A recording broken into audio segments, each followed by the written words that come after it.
Hello and welcome back. Today we are going to have a bit of a sweaty Civ 7 tutorial as we are going to be using a spreadsheet to explore the relative values of all the buildings in Antiquity and try and determine which ones are the most valuable in terms of the yields they produce. Now, since this is a spreadsheet, we will give our customary warning. If you have any children under the age of 38, please hide them in the cupboard because you're about to see a spreadsheet. Here's the spreadsheet. I hope you hid your kids.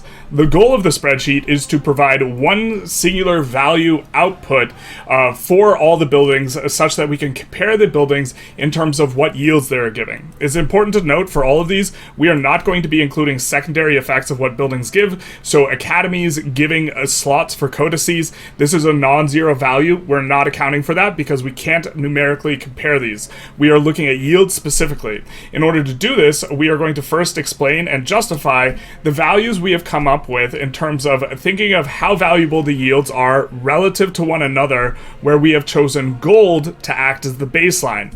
All these other values are how valuable the yield is relative to gold. Now, it is kind of somewhat obvious, and we also need to feel the need to point it out, is that this is not an objective measure. I have come up with these values with what I think the value of these yields are, and I am definitely going to be updating this as time goes on, because I do not think I just hit the nail on the head in a perfect fashion, but to the best of my abilities, right now, this is what I think the values of the yields are relative to one another. If you disagree with me, or you agree with me, feel free to put it in the comments and discuss it, and also try and, suss out your own opinions. But something you can do if you do disagree is you can make a copy of the spreadsheet and then change the values yourself. Let's say you think gold is actually way more valuable at 1.5, and you can just change these things and it will dramatically change the outputs for the rest of the spreadsheet if you change the values in here.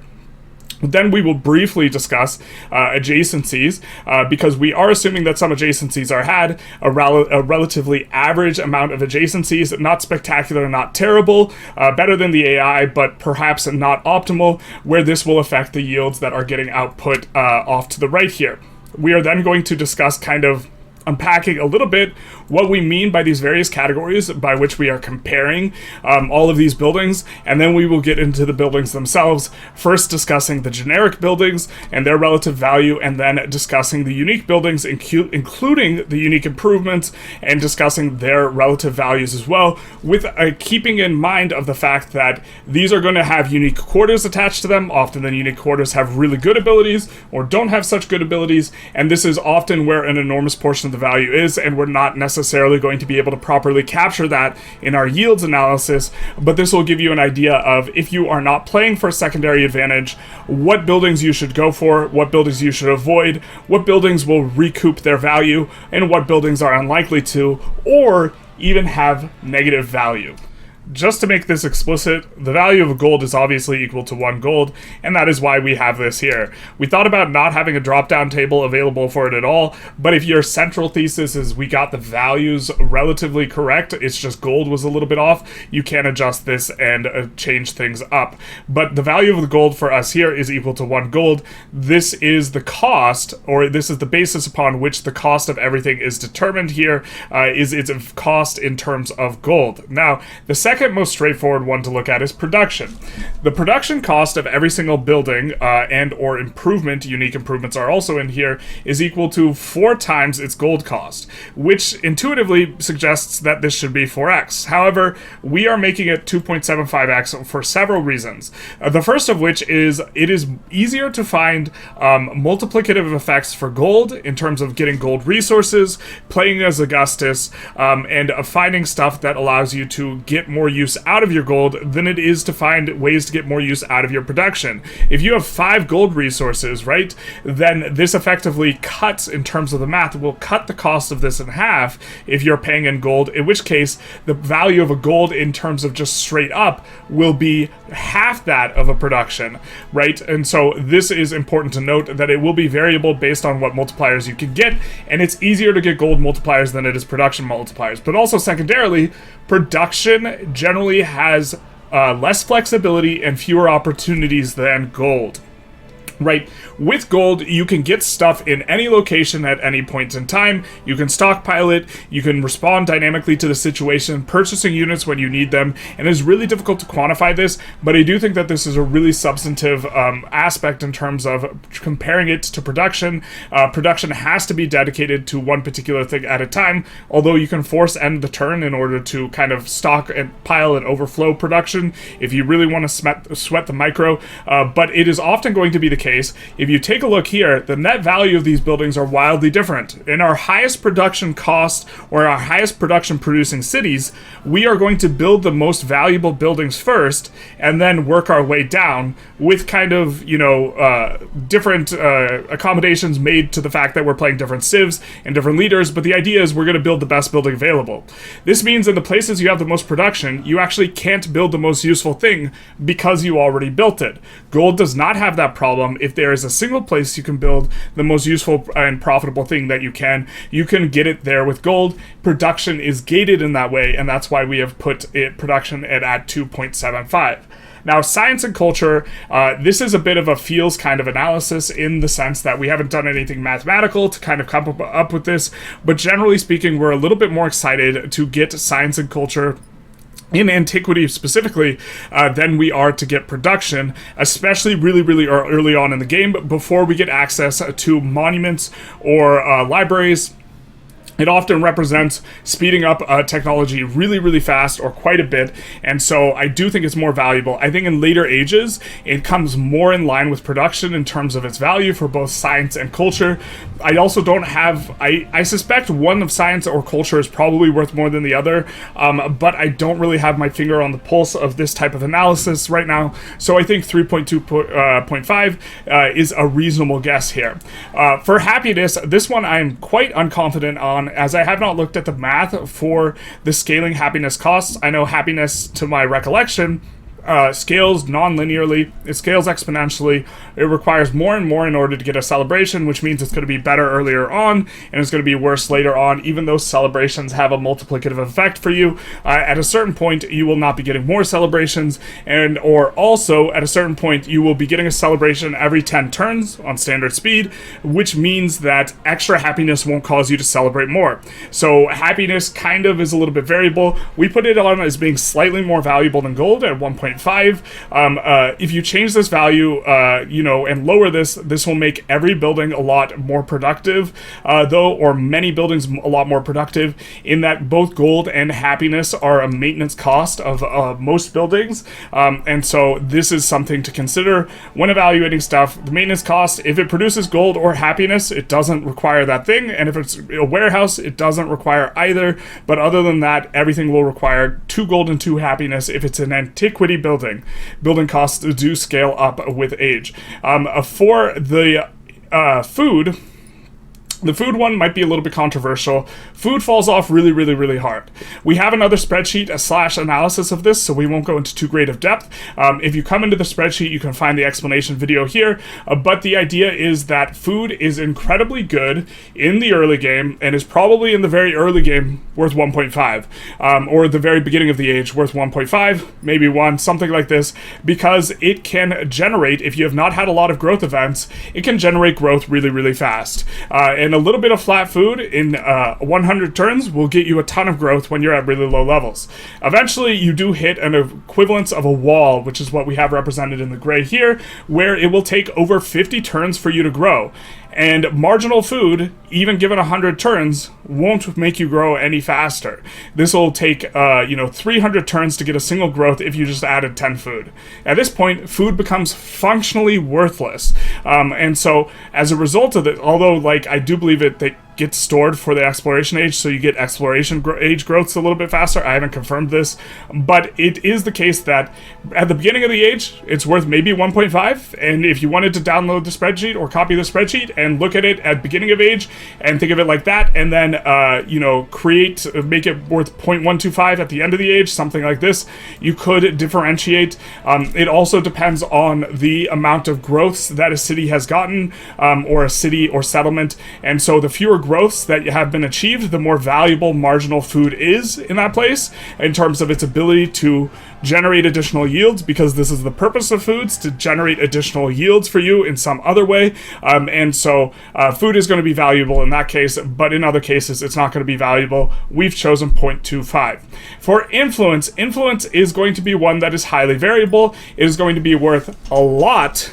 And this is on deity we're talking about, where the AI will have a lead on you in both science and culture. It's going to be worth a lot.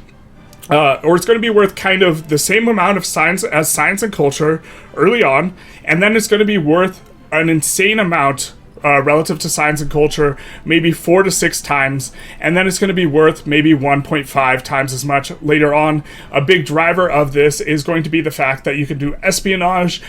You want to be espionaging constantly, and espionage will yield you something like 4x your return in terms of science and culture, although it is with a delay, so this is a consideration. It's better to get science now than it is to get science later, so turning influence now into 5 to 10 turns science later, it does have a cost in terms of that investment, but the multiplier is pretty substantive, and so because of this, influence is going to be really valuable. In the early game, you can get agreements spanning 10 turns that get you 6 science, so it's going to be at the very floor worth the same as what science and culture are, or a little bit less, because those agreements can be spurned, or they can just be accepted instead of promoted. But the idea is that I do think influence is by far the most valuable resource because of what you can do with espionage, and also some of what you can do with your ability to work for city-states and stuff like this as well. It's difficult to compare influence because it's generally more of an oblique resource, but I think that 7 is a fair value. If I were to change the value, it would probably be increasing it to 8 rather than decreasing it to 6. I do think it is really, really strong, and a big driver of what is good in terms of ageless buildings and how valuable they are is there are some buildings with base yields for influence, and that's going to be a huge driver of what scales well into later ages. And so this is the values we've come up with. Again, this is not something that is objective or mathematical. These are kind of our justifications for it, although we did gloss over food a little bit. If you are interested in the video, you can find the link on the spreadsheet, but this is what we came up with, and so this is what we will be proceeding with, so that we can have a net value that is in absolute terms. So, if something gives plus 1 food, it's going to give plus 0.25 to this score. If it gives plus 1 gold, it's going to give plus 1. And if it gives plus 1 influence, it's going to give plus 7. Something to this effect here. For our adjacencies assumption, I don't want to spend too long on this. We have given every single adjacency that is possible. We have given a score where if you are building and trying to build intelligently, that you should be able to get around this score on average, but this is nowhere near the absolute maximum that you can get. You can get places that have a plus 5 coast rather than a plus 4 coast. You can get quite a bigger numbers, but if you are building multiple of these buildings, this is maybe an average of what you can expect. In terms of the math on this, just kind of a little bit of point of clarity, we have taken what we expect to be the biggest adjacency, because a lot of things have multiple adjacencies, and if that is given, we are excluding that from the poll. So let's kind of just show the math real quick. We have here, this is a coastal adjacency, and we have, okay, if you have the coastal adjacency, you will get 2 more gold. And then what we have is 1 minus the coastal adjacency over 6. And what this is doing is, if you have already achieved or are already assuming 2 coastal adjacency, then you are going to multiply the next adjacency you're considering, which in this case is navigable rivers, by 4/6, because obviously you can't have more than 6 adjacencies. The order in which you do this matters. We are taking this and we are assuming what we think will be the biggest value, which is the coastal adjacency, and then working our way down. If you assume in a different order and the values change, this will change the math slightly. I don't think this is a super big consideration, but considering especially we're just trying to give a sort of rough estimate of how much we're supposed to get in these values, but this is what I came up with in terms of determining this. I think it's pretty good, and I think that it's reasonable to expect that, hey, you can probably get roughly 3.5 adjacencies on your gold buildings on average, and that this is probably a reasonable number, but also keeping in mind this could be a way of looking at things if the building is not very good, which the lighthouse is, and the markets aren't very good. You might think to yourself, well, I'm going to need more than this value in order to really justify the building, and if the value is really low, then you are going to need less in order to justify the building, or prioritizing the building, this type of thing. You can, of course, download the spreadsheet or copy the spreadsheet and fiddle with these values. Also important to note, kind of like an adjacency, we are making assumptions regarding warehouse bonuses, how many you are achieving for evaluating all the warehouse buildings. For this, we are assuming what I think is a reasonable number, which is that if fishing keys, generally you're not going to want fishing boats unless you have a specific reason for wanting them, unless you are grabbing a resource. And so we are assuming for brickyards, 3 warehouse bonuses, for granaries, two warehouse bonuses. Again, we're thinking of resources are the reason to go for these, and brickyards and saw pits, you're going for yields, and so we're assuming 3 on either. But brickyards and saw pits being good, you might actually have on average a little bit lower than this, with the expectation that you're going to get more out of them. Of course, if you're getting a ton out of them, it's because you're getting production. If you were to change the brickyard over, instead of getting production to getting gold, it would be a whole lot worse. And so if you're building it in a town, you have to keep in mind that it isn't going to give quite the same amount of yields. And finally, in terms of the altar, we are assuming a couple of things, or we are assuming both you can get adjacencies that are the altar adjacencies, which are wonders. And so whatever the wonder value is over here, whatever you put in, this will affect it. But also coming in, we are assuming that you are using a 50-50 chance, and so we're using half the values of city patron goddess or god of the sun. I think these are the 2 best altar bonuses. We don't have it customizable for the altar bonus specifically, because that would be quite a lot of effort. And I think unambiguously, these are going to be the best in most situations, and so that's what we have over here, and we are putting it in our adjacency figure, the pantheons, even though pantheons aren't really strictly an adjacency, and this is what's going to inform the value of the altar building. Alright, let's unpack the spreadsheet here. First of all, everything has its cost given in gold. We already talked about that, but every building is going to have base yields. This is going to be what you get for the ageless value of the building is going to be the base yields, and for the adjacencies, this is the only thing that you are getting, or you are only getting these rather, while you are still in antiquity. So that's why we have 2 sections over here, one referring to the ageless values, and one referring to antiquity specifically, because there are substantive differences between the 2. For all buildings, there will be a maintenance cost. Even if that maintenance cost is 0, it's just a cost of 0. And so this is informing things. It's important to note that there is less maintenance cost on both gold and happiness buildings specifically, and there is no maintenance cost on both tile improvement buildings as well as warehouse buildings.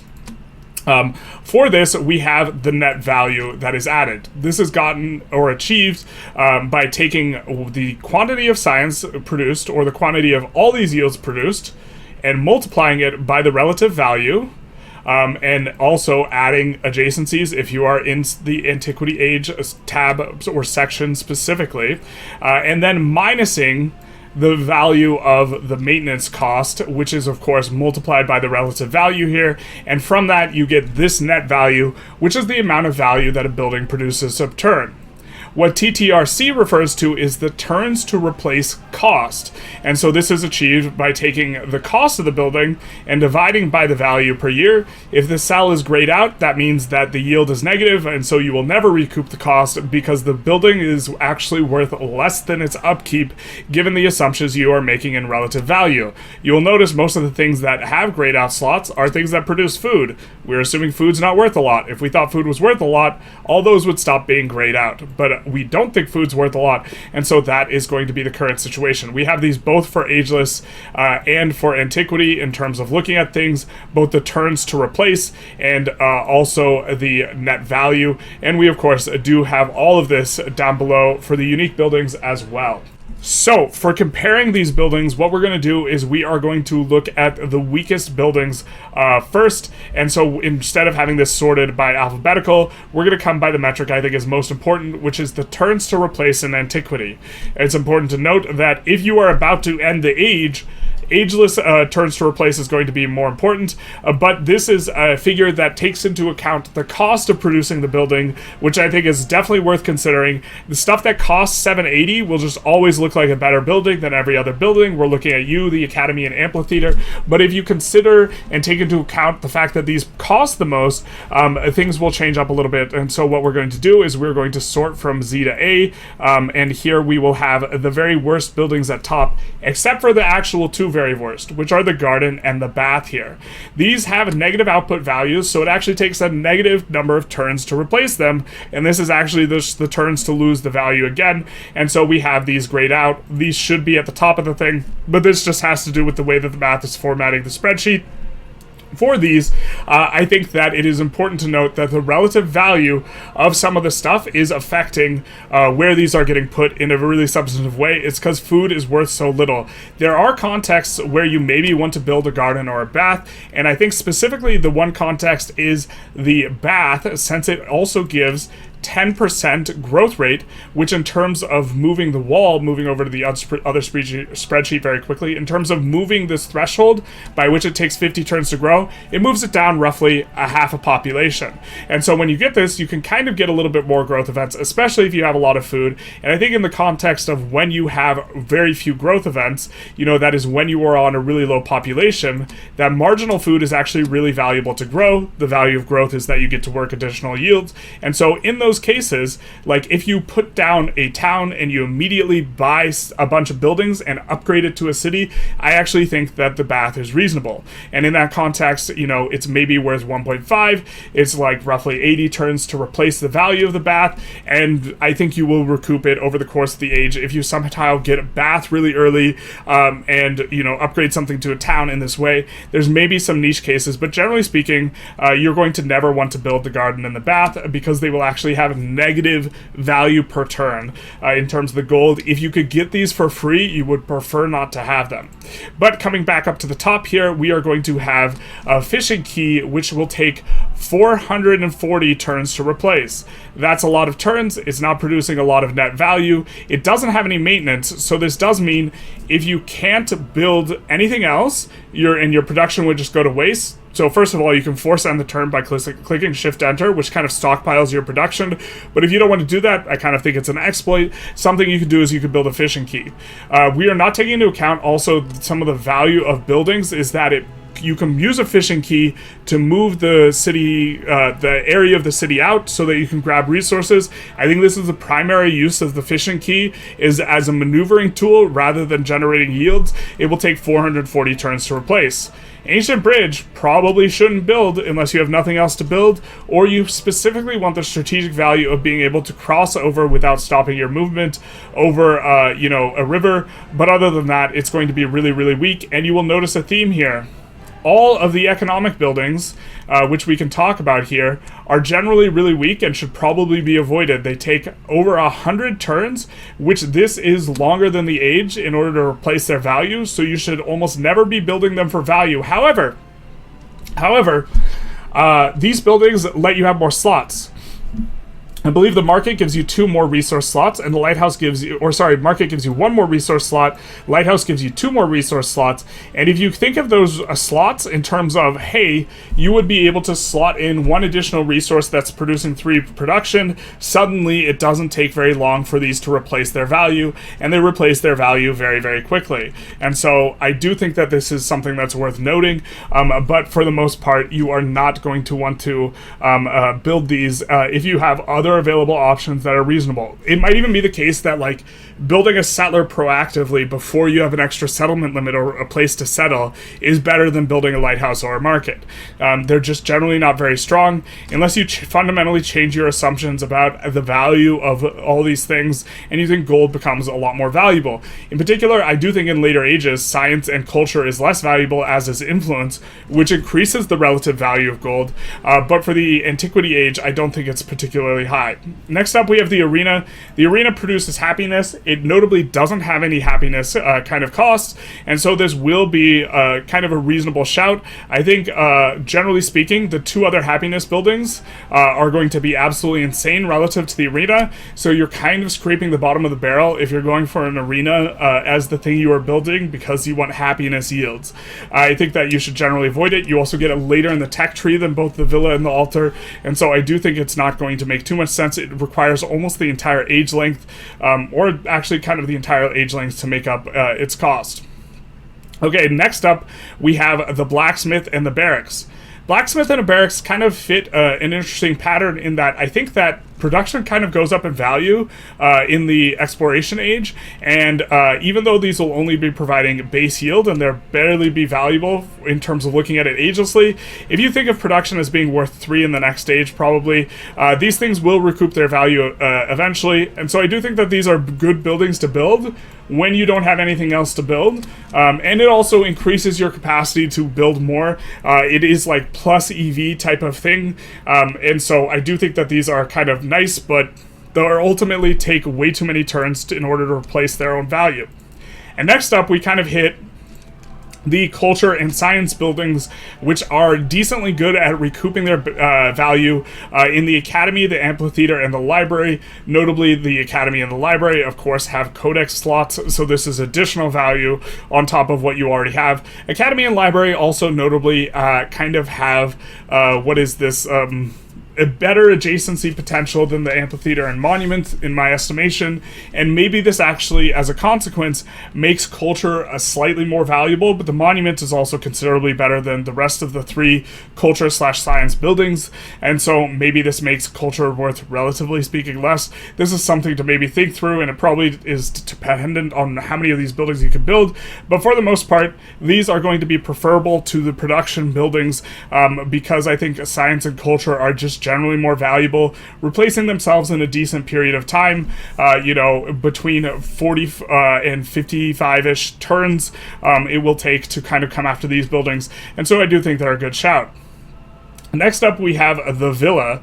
The villa is going to be an important one to note because it gives happiness, much like the arena, but it also gives 2 influence.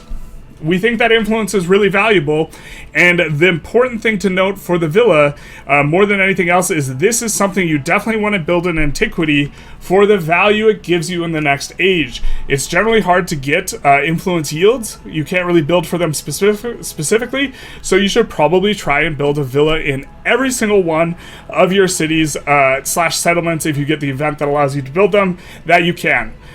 This is a really, really strong building all throughout.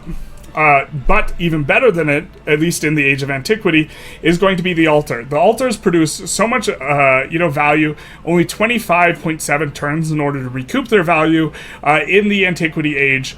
Specifically, altars do not scale at all. Do not build altars at the end of the age, but they are going to be really good when you can initially get them, and also at the point when you get them, stuff like the brickyard and the saw pit, which you might think are a little bit better, just generally in terms of cost.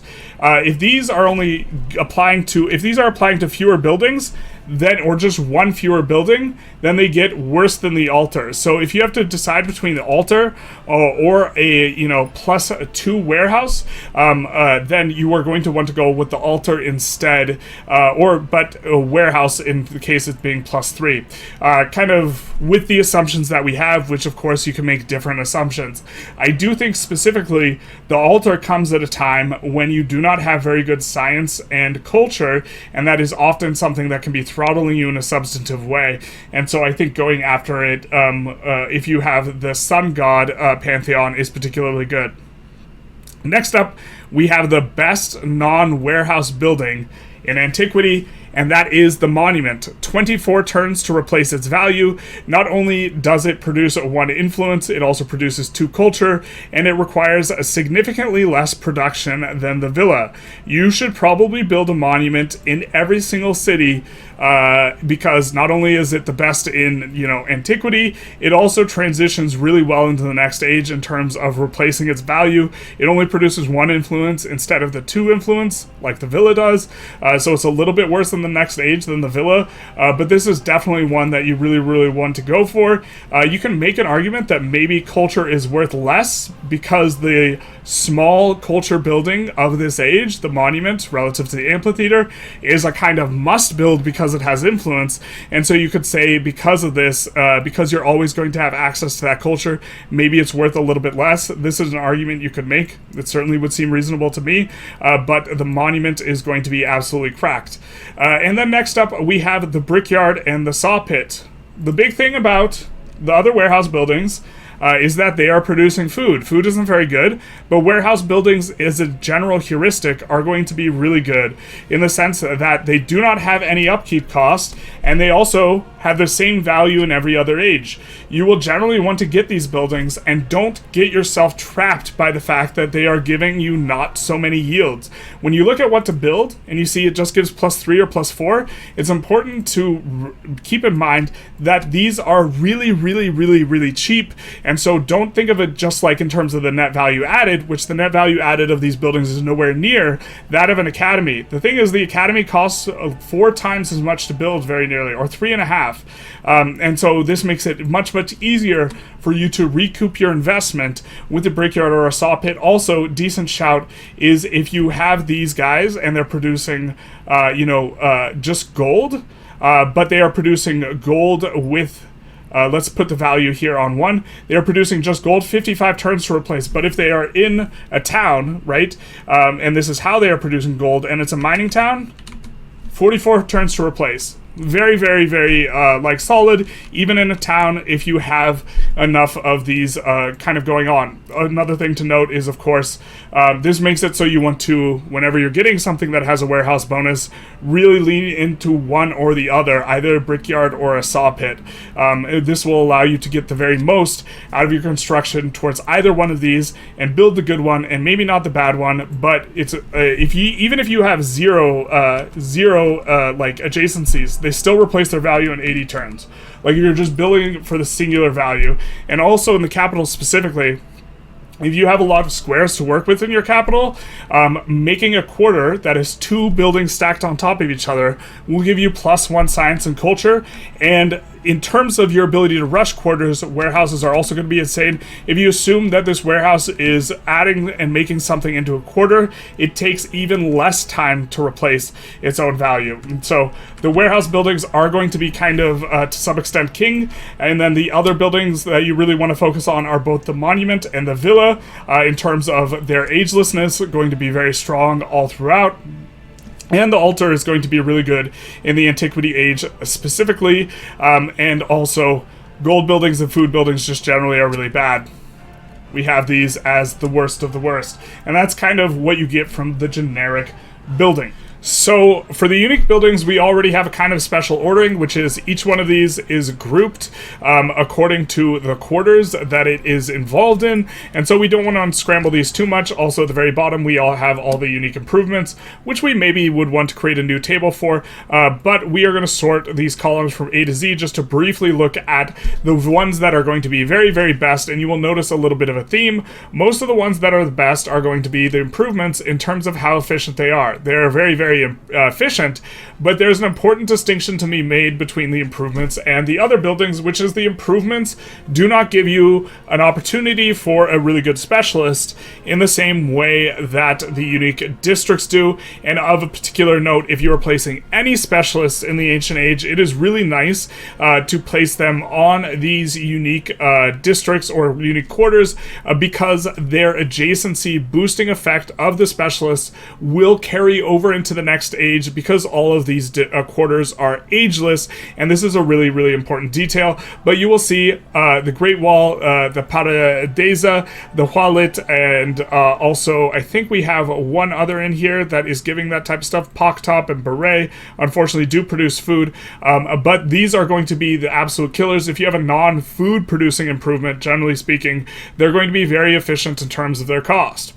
Other than that, you will notice the one really big standout, which is the Parthenon, which is going to be getting an enormous amount of Diplo, and this is the reason why. And it is maybe worth pointing out that for some of these, they have extra bonuses for being settled next to specific things, and we are making assumptions based on this. We'll talk through those once we go through them kind of one at a time. And then also the Cothan does perform pretty well here, being a very strong production building. The very interesting thing is the Cothan and the Dockyard. These are both Carthage buildings. One's really good, one's really bad. So let's unsort these and take a look at them, going through them one at a time, looking through the districts. So we have the Basilica and the Temple of Jupiter. This is going to be part of the Forum district. This gives +1 gold and tradition for every Roman, or +1 culture and gold for every Roman tradition in the government. This is quite strong, a bonus, and so they will end up generating a lot more yields than this. We have a gold building, a happiness building. The turns to replace are kind of in the 50s, so maybe not absolutely insane, but when you include the traditions, if you assume that you're going to get maybe 5 culture and 5 gold, if you have a number of traditions, you know, on these, then it's going to suddenly get much better in terms of the turns to replace being much faster. And so this is an important one to note, or I guess it would be 2.5 per each, but this would still give you quite a fast rate of improving and getting to this. And so important for all of these is that they have really generally pretty strong bonuses for creating the quarter. And a counterexample to this, though, is the Cothan and the Dockyard do make up the unique district of the Punic Port, of which the ability, or what you get off this, is +2 resource capacity in the settlement. This is insanely good if you have extra resources to slot. It is useless if you don't have extra resources to slot, except to the extent when you initially get a settlement and you immediately buy Punic Port. It's actually pretty nice because you can immediately put extra food in there and cause it to grow faster, but this bonus doesn't scale very well at all, and so it is reasonable if you are playing as Carthage to only build Cothans and not build dockyards. Also, to build Cothans and dockyards separated from each other, working for adjacencies for one and adjacencies for the other, rather than actually stacking them on top of each other, which is what's needed to get the quarter bonus. So this is a little bit of an interesting dynamic here with Carthage specifically. Next up, we have the Jala and the Kuna. Both of these are Mayan and are going to form the unique district, the Uwe Bil Kua. Sorry for pronunciations, but every time you research a technology, this settlement gains production equal to 15% of its cost. This is absolutely bananas and makes this probably the best one on this list. If you build 7 of these, quarters in the ancient era, this is going to make it so that you are getting production in excess of your science production, and this scales up and is ageless effect, very strong. But the quarters themselves, not that great. 50-ish. It's kind of okay. It is on par, you know, taking a look up at here, it's on par with something like an amphitheater or an academy in terms of how efficient it is per construction. Most of these just have middling construction costs. Next up, we have the Matsaba and the Mortuary, which, just to kind of note here, the Mortuary, being a happiness building, is not going to be that efficient. Generally, the happiness buildings are a little bit worse because we're assuming happiness is only worth 1.5x a gold, and so this is not going to be so good, but we're going to have a culture building in there as well. For the Egyptians, this will give access to the unique unit, the Necropolis, which is going to give +100 gold every time a wonder is completed in the city. This is going to be pretty good early on, is not going to scale that well, and so just kind of a little bit of a math thing, and overall, you know, the districts together are kind of okay, so this might be they're kind of okay relative to the regular buildings. Relative to all the other unique buildings, these are probably going to be the worst pairing. It's a relatively weak quarter. If you build 1 wonder in a city, or 1 wonder every 100 turns, that's the equivalent of 1 extra gold. That's really not a lot. It doesn't scale very well. It is kind of nice if you get these in a single city, and that city builds 7 wonders, right? And so that can be pretty valuable, but you would be better off, getting monuments, I think, to transition into the next age than you would be to building your unique buildings if you had to decide between the two. For example, so next up, we have the Odeon and the Parthenon, which together form the Acropolis, the Greek unique quarter. We already did mention that the Parthenon really is punching above its weight because it does give Diplo. It is the only one that gives influence, and we are assuming that you settle 80% of your cities such that you can build a Parthenon on rough terrain. But if you're playing Greece, you probably want to settle cities in such a way that you have guaranteed rough terrain, or just not settle the city there. So you could even, assume that you're actually getting 2, which will move it from being, instead of 23 turns to replace, up to or down to just 20 turns to replace the value. But overall, pretty solid turns to replace value for this quarter combined. But it is also a very, very solid, output in terms of what you're getting off the gold from each city-state. You can get up to 10 city-states without too much difficulty as suzerains if you have a build that is built around this. And so you could think of this as possibly, getting up to 20 gold a turn. It's not per age or anything like that. It probably scales or is a little bit better than the Roman one, for example, +1 culture and gold for every Roman tradition. If you think that a culture is worth 3 times a gold, right, then this means that you would have to have this per tradition would be producing 4. You'd have to have at least 5 traditions for it to be worth more than what you're getting with an Acropolis with 20 suzerains. And you could perform the necessary math to relativize it. Otherwise, with the Kua, the Meier unique district, this is considerably better than the Acropolis, right? Because if you are getting 200 science a turn, right, you can think of it in terms of every time you've researched a technology, the settlement gains production equal to a percentage of its cost. It doesn't it's a weird pulsing timing, but it is the equivalent of getting 15% of your science as production, per turn. And so your science per turn, it's just this quarter should just probably be nerfed, but if you have 200 science, it's like the equivalent of getting 30 production, which is it's considerably worth more than the Acropolis. But this is pretty solid. 20 gold a turn is no small amount, and so I do think that is a pretty solid look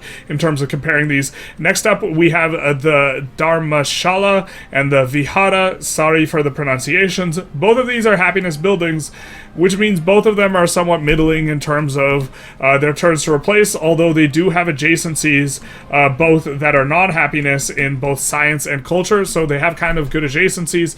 Together they form the Matha, which gives you 10% happiness. Again, really hard to evaluate, but this does scale kind of well to some extent, but eventually it stops scaling. And the reason it kind of stops scaling is, or in my opinion, it kind of stops scaling, is because if you are celebrating every 10 turns, marginal happiness doesn't do much for you.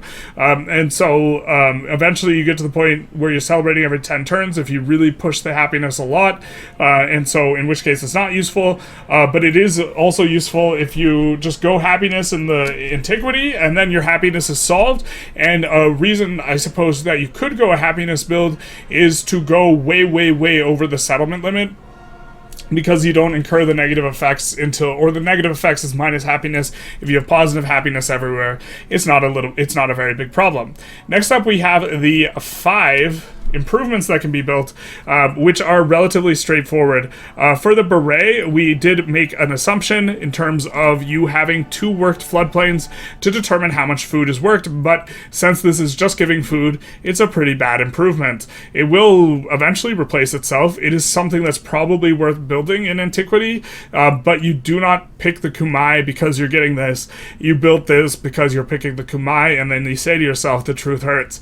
You have the Great Wall. We are assuming 1.5 adjacent Great Walls, and we are not taking into account the bug that is with the Great Wall, which is that it deletes growth events, and so it lets you grow faster, something to this effect.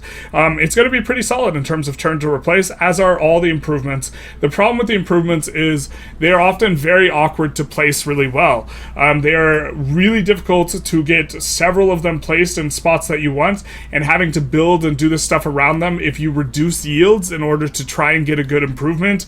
This is a cost that's not calculated into, the cost here, and I think that's generally going to be the major cost. And for a Great Wall, you kind of want to have the periphery of your city, maybe having a bunch of Great Walls connected together. It's going to be hard to get kind of everything you want. And so, okay. Next up, we have the Hauwilt, which is going to be relatively efficient at replacing itself, mainly because it produces gold instead of food. It produces a little bit of culture as well. I was confusing this with the POC top for a second. This produces gold and culture. We are making an assumption regarding adjacencies. We are assuming you have an adjacency to half a wallet, and you are also getting an adjacency of half a culture for being adjacent to a wonder, because it does have 2 adjacency bonuses. This is going to be, giving 2 culture, or 2 gold, 1 culture, on average from our assumption. It's going to replace itself pretty well. Next up, we have Persia's Paradeza, which is going to give you 1 gold, 1 culture, and is going to, if I recall correctly, have an adjacency for happiness, which we think will give roughly 1.5 happiness. This is the best of the improvement buildings, and is the best of the unique buildings in terms of turns to replace itself. You do have, of course, difficulties in terms of placement, but this is going to be quite nice. And then finally, we have the POC top. The POC top gives you 1 gold and some food. Food's not that great, so yeah, so the POC top's going to be not that good, but it is going to replace itself in 85 turns, so even if it's not that good relative to some of these other improvements, it is still going to be one that is worth building and worth picking up. So these are all the buildings that we went through. We didn't go over the unique improvements that you get from city-states, but other than that, we do have them all in here. I do hope you enjoyed this video. If you did, you can feel free to like, comment, subscribe. We will have a link to the video over here once the video is published. If you wanted to see the food growth explanation, it is up in the upper left corner. We're going to put explanations for the spreadsheet in the upper left corner. The spreadsheet will be in the description below. If you're interested in supporting the spreadsheet building, the Patreon is also down below. Just give a shout out that specifically what you want to see is more civilization spreadsheets.